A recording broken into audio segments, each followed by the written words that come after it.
17,730 के आसपास अभी निफ्टी ट्रेड कर रहा है। सेंसेक्स में भी करीब 165 पॉइंट की गिरावट है। बैंक निफ्टी हालांकि भी हर निशान में आकर ट्रेड करता हुआ मार्केट आज सेम बेहद सीमित दायरे के अंदर ट्रेड कर रहा है। ये बात हमने आपको सुबह सुबह बता दी थी कि मार्केट के अंदर आज का डाटा ऐसा है कि मैं गिरने भी नहीं दूंगा तो मैं बढ़ने भी नहीं दूंगा। 17,800 मार्केट के लिए पार करके टिका पाना थोड़ा मुश्किल हो रहा है। 17,700 का सपोर्ट ब्रेक नहीं हो रहा। ये हमने अभी आपको हेडलाइंस में भी नोटिस करवाया।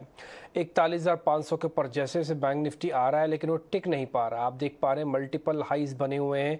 आप बैंक निफ्टी का चार्ट एक बार वापस से दिखाया, आपको दिखेगा 41,500 का 3-4 बार अटेम्प्ट लिया इसके ऊपर आने के लिए, लेकिन टिक नहीं पा रहा है। आप 1 2 3 अटेम्प्ट हुई हैं 41,500 के ऊपर आके टिकने के, लेकिन सब के सब फेल हो रही हैं।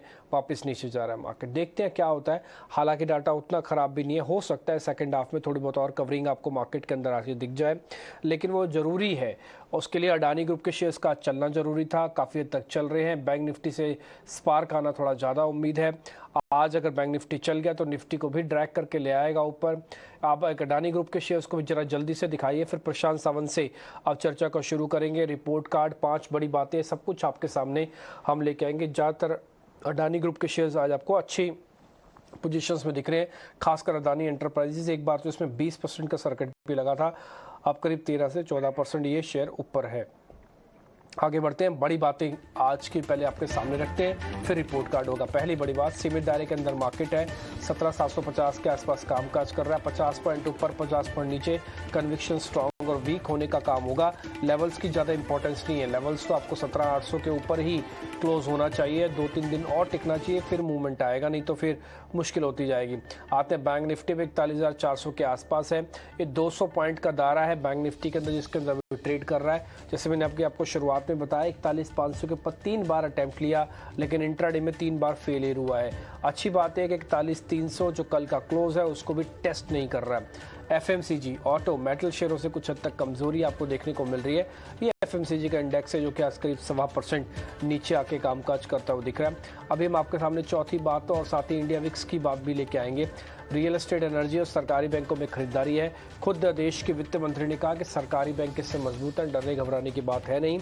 इसका मतलब है कि सिस्टम में खासकर कोलैप्स नहीं होगा, कोई दिक्कत नहीं आएगी। और आरबीआई पॉलिसी जब चल रही है तो उम्मीद तो ये सिर्फ 1/4% ही बढ़ोतरी होगी, इससे ज़्यादा नहीं होगी। और शायद जो कमेंट्री आएगी वो बुलिश होकर आएगी। आप देख पा रहे हैं 14 के आसपास का विक्स है। ये अलाउ ही नहीं करेगा कि बाजार बहुत ज़्यादा टूट जाए, ये अलाउ करेगा उल्टा कि बाजार थोड़ा सा स्ट्रांग हो सकता है। इसलिए 3% का विक्स टूटना मार्केट के लिए आज थोड़ा अच्छी चीज़ है, और ठीक इवेंट से पहले का विक्स टूट रहा है, ये अच्छी बात है। अब हम आगे बढ़ते हैं, फटाफट से ये देख लेते हैं कि आज का यानी कि कल जो हमारे मेहमान थे उनका रिपोर्ट कार्ड क्या कहता है।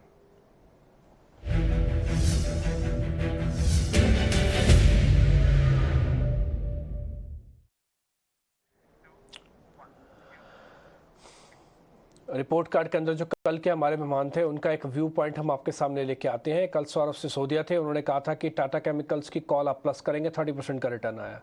हमने आपके सामने टाटा केमिकल्स का फ्यूचर कॉल सब प्लस करवाए थे। मेरे को अच्छे से याद है 1,000 का स्ट्राइक प्राइस था, 25 का इसका कल का भाव था, और आपको वहाँ से अच्छा गेन मिला। इंडसइंड बैंक 1.5%, इंडिया सीमेंट बेचने की रिकमेंडेशन थी तो वहाँ पर भी करीब 1% तक का रिटर्न आपको मिला होगा।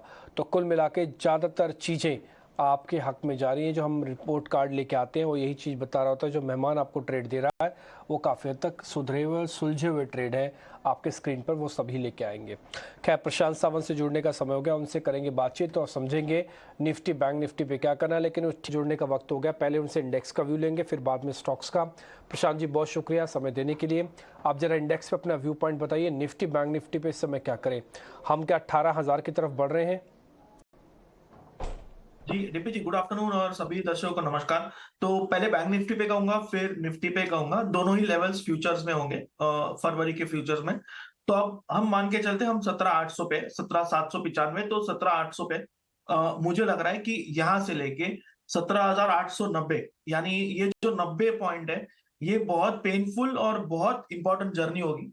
हमें इसके ऊपर क्लोज होना होगा। तो जब हम इसके ऊपर क्लोज हो जाए और फॉलो थ्रू मिल जाए, फॉलो थ्रू का मतलब जब समझो आज क्लोज हुए तो जो भी आज का हाई है उसके ऊपर अगर हम कल ट्रेड करते, उसे हम फॉलो थ्रू टेक्निकल में कहते हैं, वो अगर मिल जाए तो शायद हमें क्लियर कट 150-200 पॉइंट की रैली मिलके हम 18,000 से लेके जो बजट डे का फ्यूचर्स आया था 65 वहां तक हम जा सकते हैं। उसके ऊपर की बात मैं अभी नहीं करूंगा क्योंकि वो हाई बहुत अहम होगा क्लोजिंग बेसिस पे। तो फिलहाल आज जो मेरा ध्यान निफ्टी पे होगा वो होगा 17,890 क्लोजिंग के लिए, यानी यहाँ से बिल्कुल हम 90 पॉइंट पकड़ के चलेंगे। ये एक बहुत बड़ा गैप है और इस गैप को फिल करना आसान नहीं होगा, बहुत बड़ी शॉर्ट कवरिंग लगेगी। तो ये आप ट्रैक कर सकते हैं, इसलिए निफ्टी पे कोई स्पेसिफिक ट्रेड नहीं कहूंगा। जहां तक पोजिशनल सपोर्ट की बात है, फ्यूचर्स में 17,650 से लेके 600 ये जोन मेक और ब्रेक जोन होगा। ये अगर टूट जाता है आप सीधा 300 पॉइंट नीचे 17,350 विजिट कर लेंगे। इसलिए ये जो भी पोजिशनल ट्रेडर्स है वो 17,650 के नीचे फ्यूचर्स में स्टॉप लॉस स्ट्रिक्टली रख दे, यानी 17,640 630 जो भी रेंज आप चाहें, बट वो आपको रखना होगा सिस्टम में। बैंक निफ्टी मुझे लग रहा है कि एक बड़ी उछाल के लिए तैयार है एज कंपेयर टू निफ्टी, क्योंकि अगर हम बैंक निफ्टी को कंपेयर करें तो आपको क्लियर कट दिख जाएगा कि बैंक निफ्टी ऑलमोस्ट उसके बजट डे का जो हाई बना था उसके नजदीक कल ही गई थी, जस्ट 200-300 पॉइंट की दूरी बची थी। ओवरऑल मुझे लग रहा है कि हम अभी 41,550-70 के जोन में फ्यूचर्स में 41,700 41,700 के ऊपर में कंडीशनल बाय करना चाहूंगा। स्टॉप लॉस में रखूंगा सिर्फ 250 पॉइंट का, यानी 41,450। तो 41,700 cross conditional buy, 41,450 stop loss, और वहां से मेरा टारगेट होगा 42,000। फर्स्ट टारगेट 42,000 क्रॉस हो जाए तो शायद हम 42,100 150 तक के लेवल भी जा सकते हैं। तो मुझे जो ट्रेड दिख रहा है भले ही कंडीशनल, बट वो फिलहाल बैंक निफ्टी में दिख रहा है, निफ्टी में अवॉइड करना चाहूंगा। ठीक है, निफ्टी आप अवॉइड करेंगे। बैंक निफ्टी पे आपको बुलिशनेस दिखता है, आपका टारगेट 42,000 है और आप ये कह रहे हैं 41,700 के ऊपर एक बार आ जाए तो मेरे को 42,000 पक्का मिल जाएगा। इस केस के अंदर 41,450 आपका स्टॉप लॉस है। एक्चुअली अगर आप देख रहे हैं तो आपका रिस्क रिवॉर्ड 1:1 है इस सौदे के हिसाब से, 41,450 के हिसाब से। हाँ, लेकिन फिर भी प्रोबेबिलिटी ये कहती है कि सौदा प्लस कर लेना चाहिए। ऐसा नहीं होता कि कई बार आपको 2:1 मिलेगा, 3:1 मिलेगा। वो कई बार ऐसा होता है कि आपको 1:1 पे भी काम करना पड़ता है। उस समय हम फिर प्रोबेबिलिटी चेक कर लेते हैं कि इसके चांसेस कितने कि हम ठीक बैठेंगे। तो इसके चांसेस ये कि शॉर्ट कवरिंग थोड़ी और आएगी, क्योंकि अडानी ग्रुप जिसकी वजह से ज़्यादातर बैंक निफ्टी थोड़ा नीचे चला गया था, वो अब हील हो रहा है, वो ठीक हो रहा है और उसका बेनिफिट आपको बैंक निफ्टी में पहले दिखेगा। और इसने रिएक्ट करना भी पहले कर दिया था। 41,700 कंडीशन के साथ आपको प्लस करना है। फिलहाल अभी हम रुक जाते हैं निफ्टी के अंदर, कोई सौदा है नहीं। आज निफ्टी की क्लोजिंग एक बार चेक कर लेंगे, कल की कल देखेंगे। फिलहाल बैंक निफ्टी पे थोड़ा अपना व्यू पॉइंट आप बुलिश लेके चल सकते हैं। स्टॉक्स की तरफ आगे बढ़ते हैं, तेजी वाले शेयर्स आपकी स्क्रीन पर आएंगे।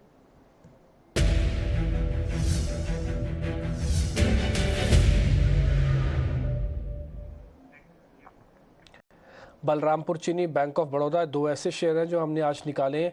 एक बार प्रशांत जी जरा चेक कर लीजिए, बलरामपुर चीनी और बैंक ऑफ बड़ौदा।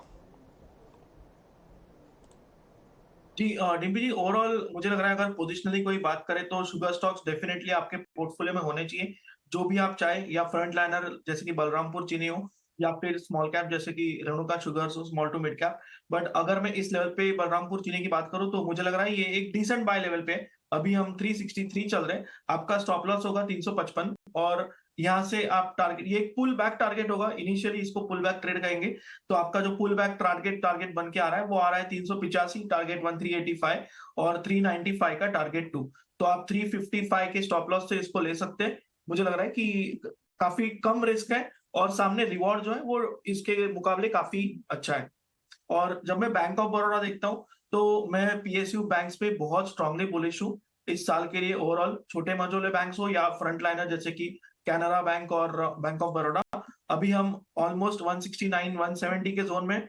मुझे लग रहा है कि ये स्टॉक अगर 172 क्रॉस करे तो बहुत स्ट्रांग मोमेंटम आएगा, बट यहाँ पे भी आप बाय कर सकते हो। आपका स्टॉप लॉस होगा 165.50 165.50, और यहाँ से आप टारगेट रख सकते हो पहला 175 का 175, टारगेट 2 आपका होगा 180 का। मुझे लग रहा है कि 180 तक ये स्टॉक कंफर्टेबली जा सकता है। ओके, ठीक है। 180 तक टारगेट आपके बैंक ऑफ बड़ौदा के हैं, आप बलरामपुर चीनी पे भी लगा रहे हैं मोहर। दोनों के टारगेट स्टॉप लॉस आप अच्छे से नोट कर लीजिएगा। इन्हीं कॉल्स को कल हम रिपोर्ट कार्ड में कन्वर्ट करेंगे और आपके सामने सौदा लेके आ रहे हैं। बैंक ऑफ बड़ौदा और साथ ही बलरामपुर चीनी, दोनों के दोनों सौदे आपकी स्क्रीन पर आ गए। आप इसको एक बार जरा देख लीजिएगा, चेक कर लीजिए, समझ लीजिए। अब थोड़ा और आगे बढ़ते हैं, थोड़ा शॉर्ट कवरिंग वाले शेयर्स आपकी स्क्रीन पर लेके आते हैं। तो आज के दो शॉर्ट कवरिंग वाले शेयर्स हैं गोदरेज प्रॉपर्टीज़ और दूसरा इप्का लैब। गोदरेज प्रॉपर्टीज़ में एक राइडर लगा दूंगा कि इसमें ट्रेडिंग कम कीजिए, इसको इन्वेस्टिंग के लिए रखिएगा, कई बार अच्छे रिटर्न दे जाता है। आप एक बार दोनों शेयर जरा चेक कर लीजिए, गोदरेज प्रॉपर्टीज़ और इप्का लैब। जी, गोदरेज प्रॉपर्टीज का चार्ट डिम्पी जी मैं जब देख रहा हूँ, मुझे बहुत क्लियर जो इनिशियल एक जिसे कहते हैं इनिशियल संकेत होते हैं, इनिशियल साइंस होते हैं बेस फॉर्मेशन के, वो दिख रहे हैं। कंफर्टेबल कब होंगे? जब हम 1200 क्रॉस करेंगे, बट फिलहाल मुझे लग रहा है डिसेंट लेवल पे। और जो आपने कहा कि फिलहाल इन्वेस्टमेंट पर्पज से देखिए, बिल्कुल मैं आपसे सहमत हूँ। आप यहाँ पे बाय कर सकते हो और आपका जो पोजिशनल स्टॉप लॉस होगा वो होगा 1130 का। जो शॉर्ट टर्म के हिसाब से बाय कर रहे हैं वो करीबन 1155 का स्टॉप लॉस रख सकते हैं, यानी जस्ट 1-1.5% की आपकी रिस्क होगी। और यहाँ से जो आप टारगेट देख सकते हो, फर्स्ट टारगेट आपका आना चाहिए 1220 1220, और उसके ऊपर कंफर्टेबली आप 1240 तक जा सकते हो। तो बहुत लो रिस्क है, डिसेंट लेवल पे आप इसको बाय कर सकते हो। और मैं इसके सामने जब इप्का लैब्स को देख रहा हूँ, तो मुझे थोड़ा बहुत ही ज्यादा साइडवेज दिख रहा है। और अगर हम शॉर्ट टर्म के लिए ट्रेड करना चाहें तो इसमें मोमेंटम मिल सकता है। अभी ये करीबन 870 के जस्ट नीचे 865 के करीब है। हम स्टॉप लॉस रखेंगे 858 858 का, और यहाँ से टारगेट रखेंगे 880 880 का टारगेट 1 और 885 का टारगेट 2। बट इन दोनों में अगर आप चुनना चाहे तो मुझे लग रहा है गोदरेज प्रॉपर्टीज बहुत अच्छे लेवल पे। ठीक है, गोदरेज प्रॉपर्टीज़ मार्केट में कई बार ऐसे इन्वेस्टर्स भी होते हैं जिनको अच्छे शेयर्स मिलने चाहिए, होने चाहिए उनके पास। अगर उनके पास नहीं है तो गोदरेज प्रॉपर्टीज़ ज़रूर रख लें, पहला पॉइंट। दूसरा पॉइंट, किसी के पास ऊपर का रेट हो, एवरेज करने का समय है, तो उसका जवाब है हाँ। तीसरा पॉइंट, क्या आपको ट्रेडिंग करनी है, तो उसका जवाब है ना। आपको सिर्फ इन्वेस्टमेंट करनी चाहिए गोदरेज प्रॉपर्टीज़ के अंदर। पहला टारगेट आपका 1220 है, और गति पकड़ लेगा, आप वॉल्यूम बढ़ाइएगा। जैसे ट्रेड आपकी ग्रिप में आइएगा उसके बाद आप इसके अंदर वॉल्यूम बढ़ा सकते हैं टिल डेट तक। धीरे धीरे करके अपने SIP अगर शुरू करना चाहता है, काफ़ी सारे लोगों का ये क्वेश्चन आता है, हमारे तक भी पहुँचता है कि इस तरह के मार्केट में हमको एक SIP शुरू करनी है तो क्या करें। तो मेरा उसमें से जवाब हो सकता है कि गोदरेज प्रॉपर्टीज़ के साथ शुरुआत की जा सकती है, जैसे हमको प्रशांत डाटा और सारा स्टडी करके बता रहे हैं। तो मैं इनके साथ एग्री करता हूँ कि इन्वेस्टमेंट की कॉल है, और इसके अंदर फिलहाल अभी आप धीरे धीरे चाहें तो इन्वेस्टमेंट शुरू कर सकते हैं। आगे बढ़ते हैं। अब जरा मंदी वाले शेयर्स आपकी स्क्रीन पर आएंगे।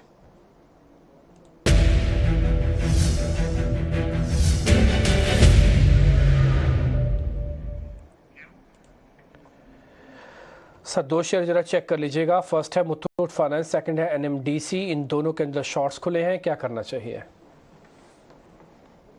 जी डीपी जी, सबसे पहले अगर मैं मुथूट फाइनेंस देखता हूँ तो यहाँ पे मुझे लग रहा है कि शॉर्टिंग की अपॉर्चुनिटी शायद क्लोजिंग बेसिस के बाद मिल सकती है। अभी थोड़ा सा रिस्की हो जाएगा, तो मेरे हिसाब से इसको हम एक कंडीशनल सेल रखते हैं, यानी 1000 के नीचे।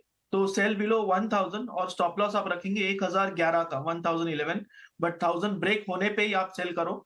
वो 1011 का स्टॉप लॉस टारगेट आप रख सकते हो करीबन 975 का, 975 टारगेट 1, टारगेट 2 होगा 965 का। बट जैसे मैंने कहा 1000 अगर ब्रेक नहीं होता है तो ये शॉर्ट नहीं होगा, ये कंडीशनल शॉर्ट होगा।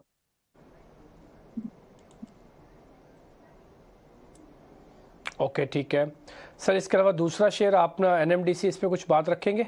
NMDC structurally clear cut weak हो चुका है, तो इसमें आप स्ट्रेट सेल इस लेवल पे भी कर सकते हो। आज का जो डे हाई बना है 119.50 ऑलमोस्ट, इसके ऊपर आप स्टॉप लॉस रख दो और आप यहाँ से टारगेट रख दो 110 का, 111 टारगेट 1 और 108 का टारगेट 2।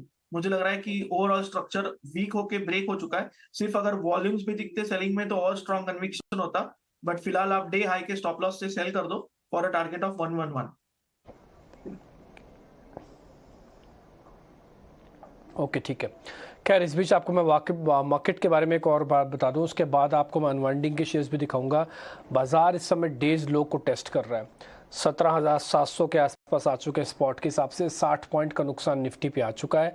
हालांकि लेवल्स के हिसाब से कोई बहुत गंभीर बात नहीं है, बट हाँ कन्विक्शन मूड के माहौल के हिसाब से गंभीर बात है कि आज आप दिन भर की जो तेज़ी है उसको भी मेंटेन नहीं कर पाते, उसको आप सरेंडर कर रहे हो इन स्पाइट ऑफ दिस कि आज तो अडानी ग्रुप के शेयर्स काफ़ी अच्छे चल रहे हैं।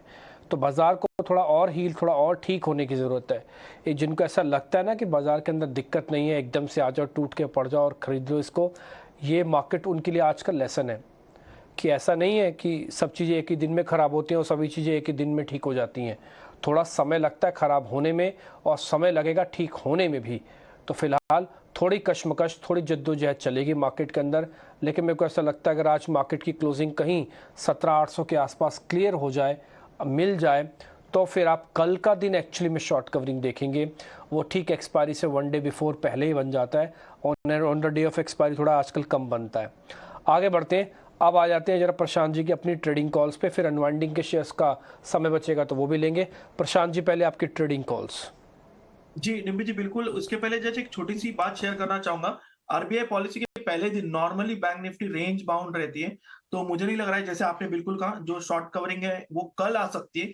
आज थोड़ा सा मार्केट रेंज बाउंड ही रहेगा, नर्वस रहेगा इवेंट के लिए, उसके बाद एक मूव आ सकती है। जहां तक मेरे कॉल्स की बात है, मेरा फर्स्ट कॉल होगा पॉलीकैप, और पॉलीकैप में मैं स्टॉप लॉस रखूंगा 2958, और मेरा टारगेट होगा 3050 का। मुझे लग रहा है स्ट्रक्चरली बहुत अच्छा है, ब्रेकआउट कोशिश कर रहा है, बट मैं थोड़ा सा प्रीएम्प्ट करके ये सजेस्ट करना चाहूंगा। नेक्स्ट पिक मेरा होगा L&T फाइनेंस होल्डिंग।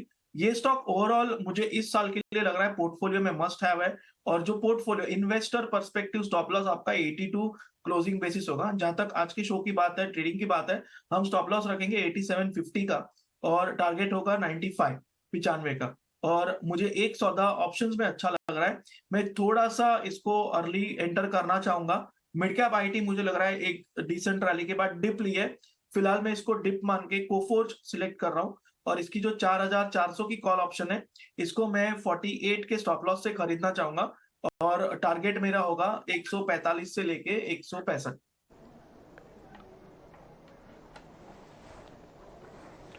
ओके ठीक है, ये ऑप्शंस का सौदा भी आपकी स्क्रीन पर आ गया, सारे ट्रेड भी आपकी स्क्रीन पर आ गए, आप अच्छे से नोटिस कर लीजिएगा। ये कफोर्ज की आपकी कॉल्स हैं, 4400 की कॉल फरवरी मंथ की है।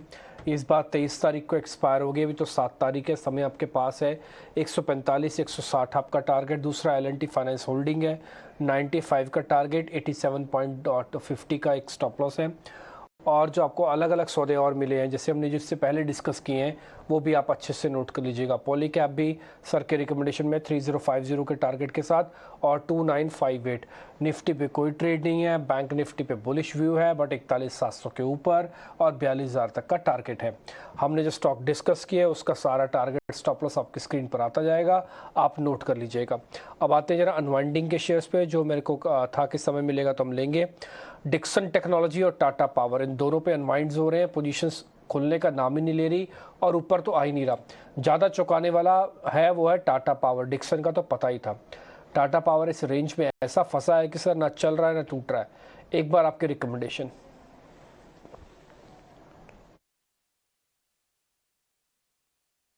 तो पहले डिक्सन पे बात करूंगा। मुझे क्लियर कट यहाँ पे वीकनेस दिख रहा है, और ये आज नहीं, काफी वक्त से दिख रहा है। इनफैक्ट अगर हम इसको सबसे हाईएस्ट यानी मंथली टाइम फ्रेम पे जाए, तो भी ये स्ट्रक्चरली वीक हो चुका है। हम पिछले महीने की जो कैंडल क्लोज हुई उसका वॉल्यूम देखेंगे तो बहुत ही वीक है। तो मुझे नहीं लग रहा है कि यहाँ पे किसी को बाय, तो मैं रिकमेंडेशन बिल्कुल भी नहीं दूंगा। इनफैक्ट अगर मैं जानता हूँ काफी इन्वेस्टर्स इसमें अटके हुए हैं, तो आप इसको अभी करीबन, अगर आप एक पोर्टफोलियो बेसिस का स्टॉप लॉस देख रहे हो, तो आपका लास्ट स्टॉप लॉस होना चाहिए 2550, 2550। ये ब्रेक हो जाए तो मेरे हिसाब से आप एक बार एग्जिट कर लीजिए।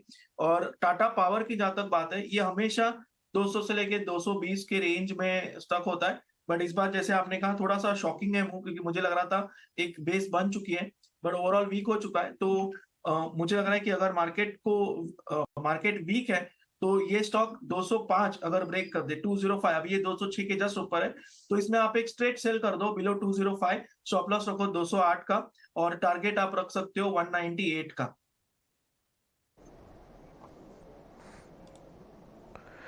ठीक है, डन।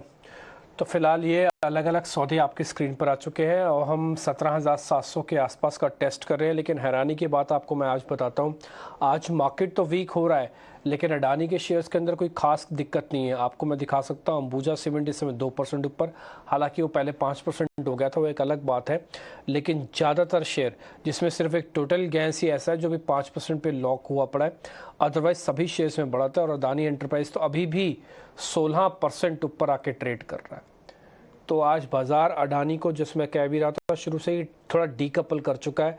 अडानी के शेयर्स का मार्केट, और मार्केट से अडानी शेयर्स का अब कुछ खास लेना देना नहीं रहा।